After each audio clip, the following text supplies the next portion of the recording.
Hello, welcome back to my channel, and a lot of things have happened to me in the past few months. I've become a lot busier with college and work, leading to less room for videos. However, I'm still planning to upload every once in a while, maybe even stream. Some games like Craftwars and Lee RPG, or even back to old games I used to play like Critical Legends and Legends Rewritten. If I ever have time, I'll play those, but right now, I'll be making contact on both Balanced Craftwars and Lee RPG.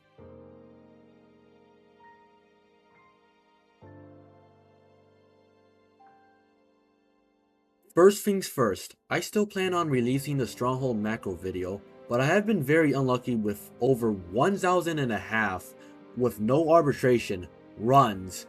Just do remember though, that it's all completely automatic, meaning I just do my work in real life while it plays by itself, beating Stronghold. My friend even got lucky enough to get arbitration before me from the macro I gave him.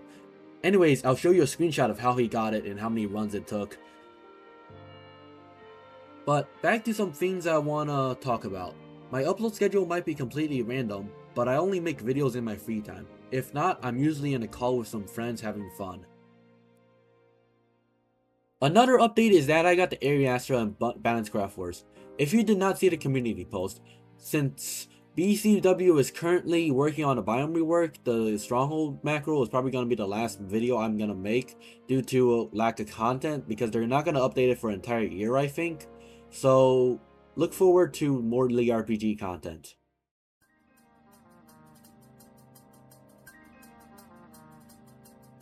Before I make content on Lee RPG, I'm going to give a quick overview of what I have and what's the best weapons you can have. First is the Overseer Bow. It does a tremendous amount of damage no matter what you're using anyways. But the next is Blue Bow Staff and a Holy Staff. Blue Bow Staff might be the best weapon you can use for damage in range. Okay, now let me explain some content in Lee RPG. First off, gold. The game is however pay to win. However, in contrast to money spending, you earn the game passes with gold as well, which is also very simple to obtain.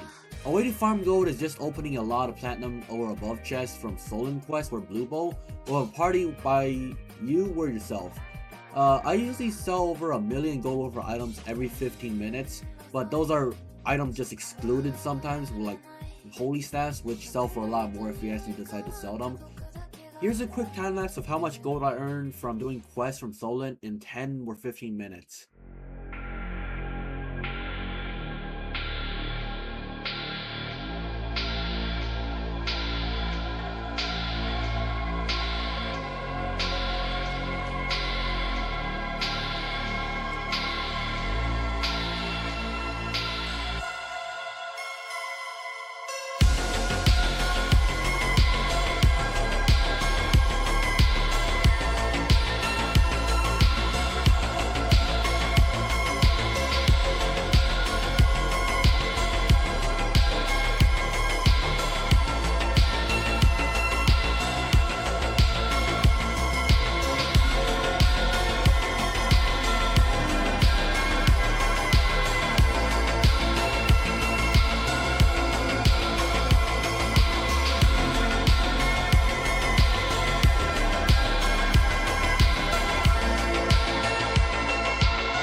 Alright, so before I finish the timer and starting gold, I gotta finish the run and I'm gonna sell everything except the server shut down before I actually sold everything. So I just skipped to the part where I actually sold everything.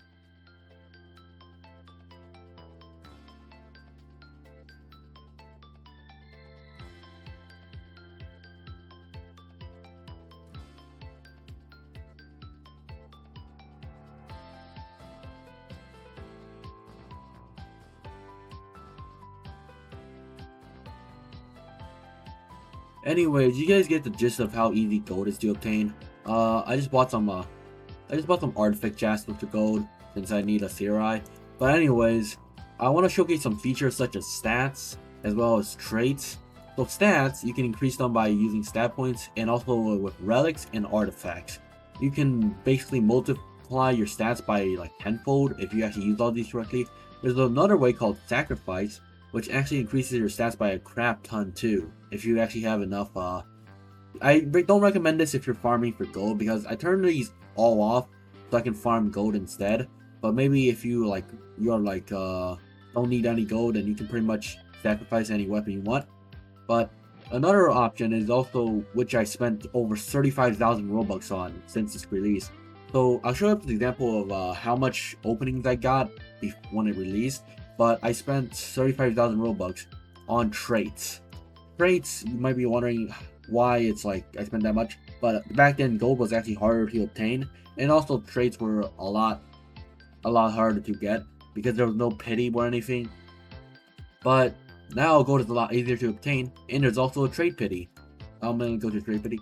So every 400 traits, which is about 400 opens, trade tokens, which is really easy to get. It's gonna be any tier 5 trait. But back then there was no trade pity, which I spent 35,000 Robux on, which was a complete waste. So my advice is, don't spend any Robux on this game unless you really want to rush it. But don't spend any Robux if you're endgame, because the next few updates, whatever you spend Robux on, would actually be useless due to updates making everything easier to obtain. That's pretty much it for playing the game. If you guys actually want some League RPG content, I'll probably upload some later on. I'll leave the game link in the description if you guys want to play it. But expect more League RPG content after the Balance Craftwars Stronghold macro release, which I released a video for that. But anyways, I hope you guys enjoyed, and I'll link the game in the description.